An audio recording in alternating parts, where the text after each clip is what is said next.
con el auspicio del Grupo Digama. Bienvenidos a Rumbo Minero TV. Bienvenido Oscar. Oscar Díaz nos va a acompañar en los siguientes programas y compartir con nosotros su trayectoria dentro del programa. Oscar, esta semana vamos a hablar, tenemos como invitado a Iván La Negra para el tema de la consulta previa, un tema que ha causado mucha polémica, ¿no?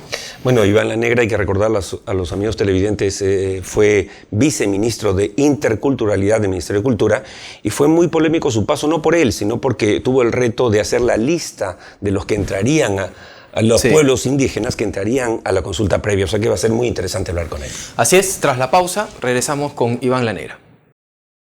En Contacto, somos especialistas en asesoría para la prevención de riesgos patrimoniales y humanos en importantes sectores.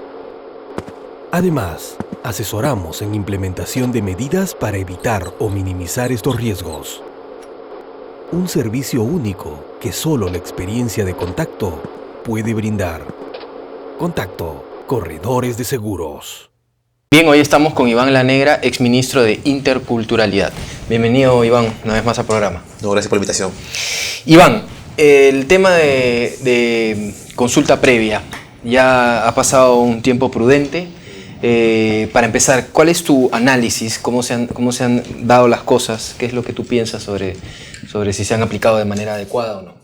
A ver, ya tenemos un número interesante de casos de consulta que se han desarrollado y que han concluido, más de 20 casos, tanto en el ámbito de la Amazonía y recientemente 2 casos en el ámbito de las comunidades campesinas, digamos. Entonces, eso ya es un primer avance. Y también se han desplegado en proyectos de con muchas diferencias, hay mucha pluralidad en el tipo de medidas que se han consultado. Por ejemplo, tenemos desde un proyecto de hidrovía amazónica, que es un proyecto, ¿verdad?, de gran escala en la Amazonía. Tenemos el lote 192 que tuvo dificultades, de hecho, hasta al final del proceso. Tenemos pequeños proyectos de exploración minera, que son los 2 casos que se han llevado a cabo hasta el momento. O sea, está el reglamento de ley forestal. O sea, hay varios tipos de consultas que se han llevado a cabo. La buena noticia es que en prácticamente todas, salvo en el lote 192, hubo un acuerdo prácticamente completo de todas las partes sobre lo que debía hacerse. Entonces, digamos, sí se logró un consenso, ¿no? Y digamos que el saldo es positivo. En ese sentido, el saldo es positivo. A pesar de que había terror realmente en el sector. Claro, había cuando salió la consulta previa. Que tenía, digamos, había una serie de temores que tampoco eran infundados, es decir, tenías un Estado que no había tenido ese rol antes.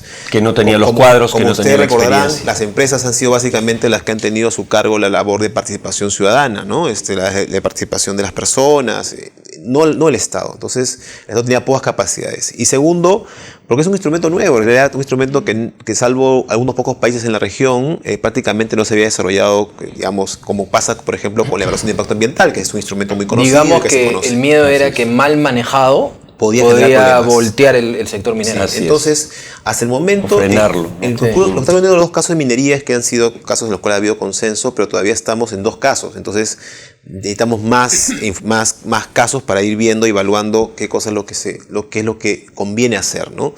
Y de otro lado, hay que también estar atentos a hacer las correcciones que correspondan, porque es evidente que en un instrumento nuevo vas a requerir ajustes, vas a requerir mejoras para que el proceso sea, pues, respete los derechos de las comunidades, pero que también sea un proceso que sea eficaz, célere, donde corresponda, pero que también en algunos casos que se tome el tiempo necesario para poder lograr los acuerdos que hagan de la consulta efectiva, ¿no? Ahora, vale, bueno, entre paréntesis, yo siempre, nunca me convenció, tú sabes, la palabra consulta previa, aunque se usa en el mundo, porque finalmente de lo que se trata es de informar a la gente. Es decir, yo hubiese preferido que se llamara a la ley de información previa, porque finalmente se le informa, y si la gente, así está la ley, dice no me gusta, el Estado puede decir a mí sí.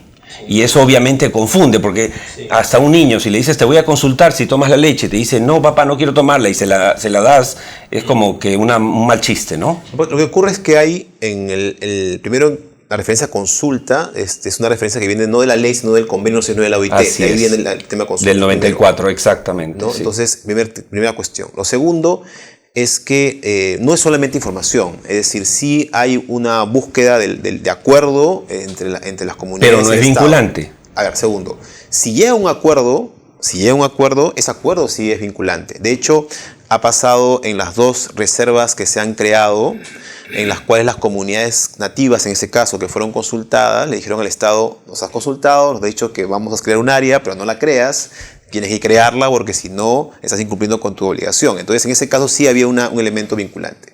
Pero ¿qué pasa si, por ejemplo, una comunidad campesina y una empresa minera no se ponen de acuerdo? Entonces existen desde luego un conjunto de derechos, como tenemos todos nosotros, que el Estado no puede disponer sin nuestra autorización. Por ejemplo, el Estado no puede entrar a nuestra casa así de la noche a la mañana sin pedirnos permiso, ¿no?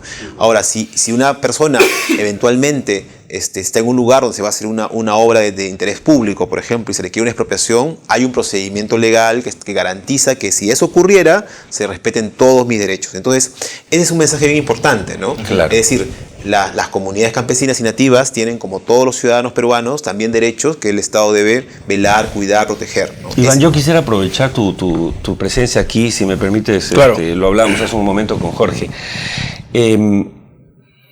Esta consulta en la sierra, ha salido Verónica Mendoza a hablar de consulta previa para la minería, ¿no es cierto? Está creando ya a un sector ya golpeado. Así es. Con los metales, con la legislación frondosa, un temor. ¿Tienen razón los mineros en asustarse, en preocuparse? Si existe, según tú, la amenaza de que se empiece a hacer consulta previa para todos los proyectos mineros futuros. A ver, primero, un elemento clave de ese proceso es la publicación de la base de datos de pueblos indígenas. Y el Ministerio de Cultura ha anunciado que va a culminar ese proceso en diciembre de este año. O sea, el próximo mes debería culminar la publicación de esa información. Eso es muy importante porque te va a indicar, digamos, dónde hay proyectos mineros que están vinculados con comunidades que requerían consulta. Es un primer punto. Y eso va a pasar en diciembre. Eso es importante. Ya se ha publicado un buen número, pero culminaría en el mes de diciembre. Lo segundo es que, a ver, el sector minero no es un sector que no tenga una experiencia vinculada con la relación con las comunidades. Así es. Sí la ha tenido y en algunos casos, de hecho, muy exitosa. Aún con los problemas que se han originado, por ejemplo, en las Bambas, es evidente que en ese proyecto hubo un esfuerzo muy claro de las empresas que estuvieron a cargo del proyecto en distintos momentos de llevar a cabo procesos de diálogo, de acercamiento con las comunidades e inclusive llegar a acuerdos respecto a cómo hacer el proyecto en virtud de lo que ellas querían. Eso es la consulta previa, en el fondo. O sea, no es participación estrictamente desde el punto de vista legal, pero el espíritu de la consulta es llegar a un acuerdo con las comunidades. La diferencia es que esto lo hizo la empresa. Y lo que tiene que hacerlo ahora es el Estado. Ahora, ¿cómo le ha ido a la consulta previa? ¿Ha sido aceptada? ¿Han dicho que sí? ¿Qué se ha dado? ¿Qué opiniones han habido? Yo creo que por el lado de los que sí hicieron consulta, como he explicado, en prácticamente todos los casos, salvo en el caso del 192, donde hubo acuerdos parciales, en todos los demás ha habido acuerdo pleno. Es decir, las partes han estado de acuerdo con lo que se ha consultado. ¿Y ha pasado que el gobierno, que la comunidad ha dicho que no y el gobierno ha tenido que tomar una decisión? No, hasta ahora ningún caso. Hasta ahora ningún caso. O sea, pero sí está dentro de las reglas, ¿no es cierto? Está dentro de las reglas. En el caso del 192, lo que hubo más bien es una parte de las comunidades no estaban plenamente de acuerdo con todos los resultados. Entonces había unos puntos en los cuales habían desacuerdos. Algunas comunidades sí estaban de acuerdo y otras no. Entonces luego lo que han hecho es volver a reunirse y ahí lo que han básicamente acordado es, bueno, vamos a ver cómo resolvemos este impasse y seguimos adelante. ¿Y qué opinión tienes, perdón Oscar, ¿qué opinión tienes sobre el tema de la utilización de los candidatos, y no es esta vez sino siempre, del tema minería como algo negativo dentro de lo que es la campaña política? Es evidente que uno de los temas centrales del próximo ciclo electoral va a ser el tema económico y el tema de la reactivación económica, ¿no? Y dependiendo de las distintas posiciones, creo, van a haber sin duda distintas, digamos, propuestas sobre cómo resolver el tema. Pero lo que es evidente es que cualquiera de ellas no puede ignorar la minería. Inclusive hasta posiciones que en principio parecían ser, entre comillas, enemigas de la actividad minera, digamos, inclusive intentan moderar su posición porque saben que es un elemento crucial de la agenda económica. Ahora, ¿cómo enfrentar el tema de la conflictividad social? ¿Cómo enfrentar el tema de la oposición que puede haber a la minería? Entonces, el elemento clave es si tienes una política en la cual inviertas desde el Estado para enfrentar esos problemas de la conflictividad. Desde el Estado para enfrentar el problema de la conflictividad. Porque creo que el principal problema que ha habido en los últimos años es haber dejado al sector privado solo respecto a esa agenda en muchos casos. Y no tener un Estado que tenga políticas públicas, inclusive previas en ese sentido, más que la consulta previa, no solamente consulta previa, sino política pública previa que genera no las existe, condiciones, ¿no? Es lo que no existe, que genera las condiciones para que los proyectos, tanto en minería, en hidrocarburos, pero también los proyectos de infraestructura, si quieres hacer una carretera, si quieres hacer un proyecto de una hidroeléctrica, todo eso requiere ese enfoque ese mismo tipo de enfoque.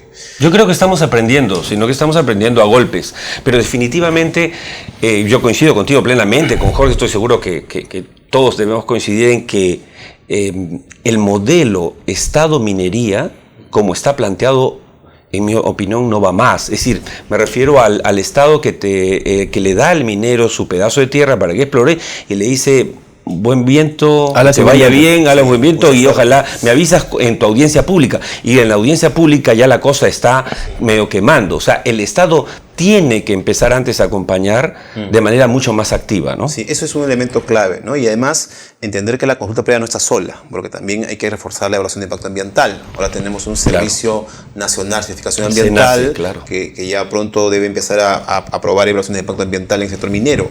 Entonces, no solamente es consulta. Pero la pregunta es, ¿queremos invertir recursos públicos para hacer que estos instrumentos funcionen, que sean eficaces, vayan a la velocidad que se requieren en los proyectos y que de verdad le den a la ciudadanía confianza respecto a que en estos casos el Estado va a actuar bien o vamos a seguir con la misma política? Acá yo no sé si coincido o discrepo con Jorge, porque coincidimos y discrepamos en alguna cosa, pero hay dos posiciones, ¿no? Gente del sector que dice: oye, ¿por qué nos ponen la consulta previa? ¿Por qué nos crean eso? Y yo creo sinceramente que es la mejor manera de asegurar la sostenibilidad de la inversión minera. Es decir, si no nos estamos mintiendo. Tía María, pongas dos ejemplos.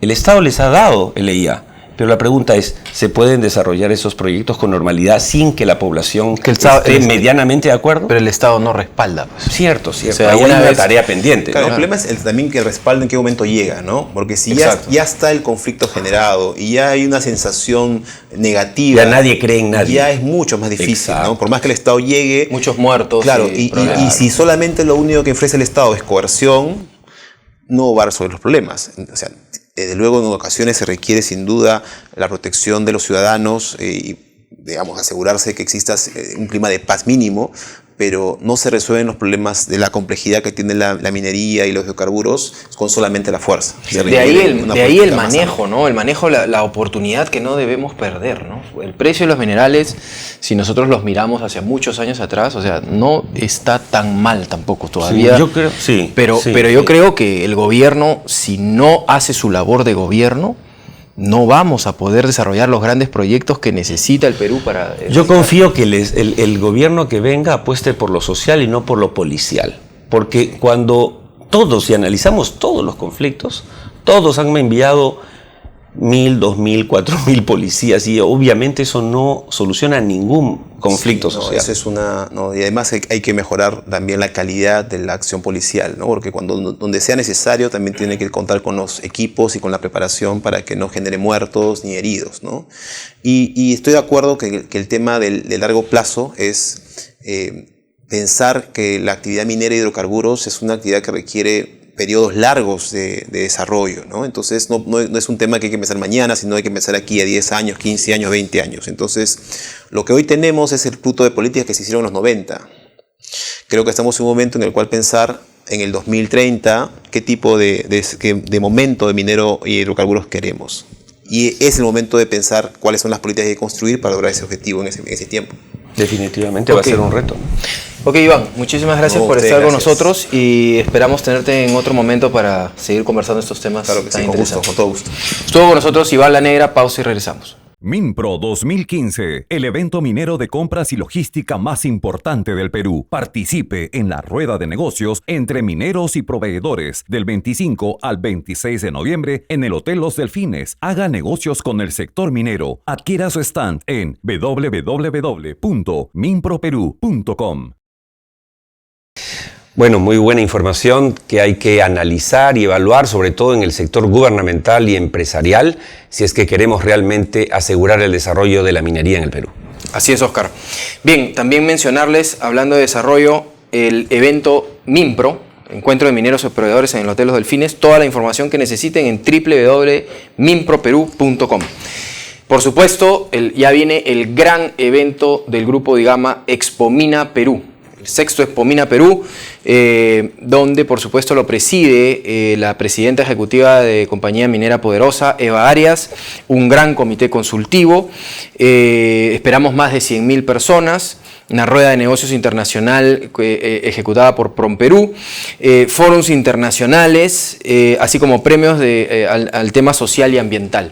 Expomina se ha convertido en el evento más importante y más grande del 2016 en lo que respecta a minería, más de 18 delegaciones internacionales, y si usted es proveedor de la minería o quiere ser proveedor de la minería, tome ya un stand. Tenemos cerca del 80% de reservas y bueno, los stands están ya acabando para lo que será la gran fiesta de la minería en septiembre del 2016. Por supuesto, como siempre, mostrarles la revista líder del sector minero, Rumbo Minero.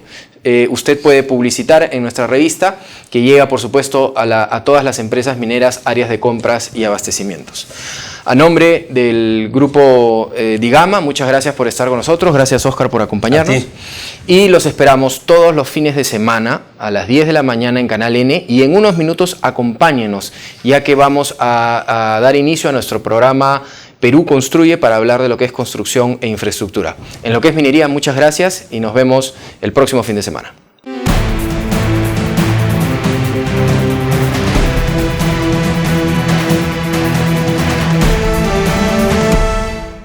En el año 2016, año del impulso minero, el Grupo Digama organizará Expomina Perú, la feria minera internacional más grande e importante del 2016, presidida por la señora Eva Arias de Sologuren, presidenta ejecutiva de la Compañía Minera Poderosa, y que se realizará del 7 al 9 de septiembre del 2016 en el Centro de Exposiciones Jockey, en un área de más de 42.000 metros cuadrados y con la participación de más de 1.200 stands que comprenden a empresas mineras, proveedoras de bienes y servicios orientados a la minería y numerosas delegaciones de países extranjeros. Los asistentes a la feria serán testigos de una enorme exhibición de maquinaria, tecnología e innovación en minería.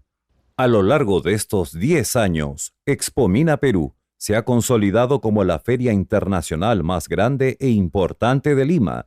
El evento cuenta con un consejo consultivo integrado por reconocidos profesionales del sector minero y un comité central conformado por ejecutivos vinculados al sector minero. Las experiencias y colaboraciones de estos importantes grupos humanos asegurarán el éxito de esta exposición minera.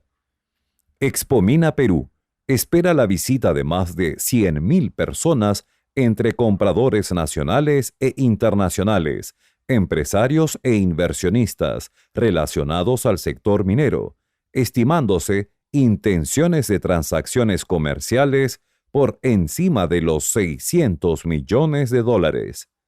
La Feria Minera Internacional más grande e importante del 2016 permitirá analizar inversiones superiores a los $63.115 millones para los próximos años, que se traducirán en una creciente y sostenida demanda de productos y servicios, realizándose por ello 7 importantes forums internacionales a cargo de connotados expositores del país y del extranjero. También podrá participar en la tercera rueda de negocios de compradores internacionales del sector minero, organizada por PROMPERÚ. No te quedes afuera, ya contamos con más del 70% de stands reservados. Expomina Perú 2016 es el evento que marcará el año del impulso minero. Para mayor información visite nuestra página web www.expominaperú.com. Expomina Perú 2016.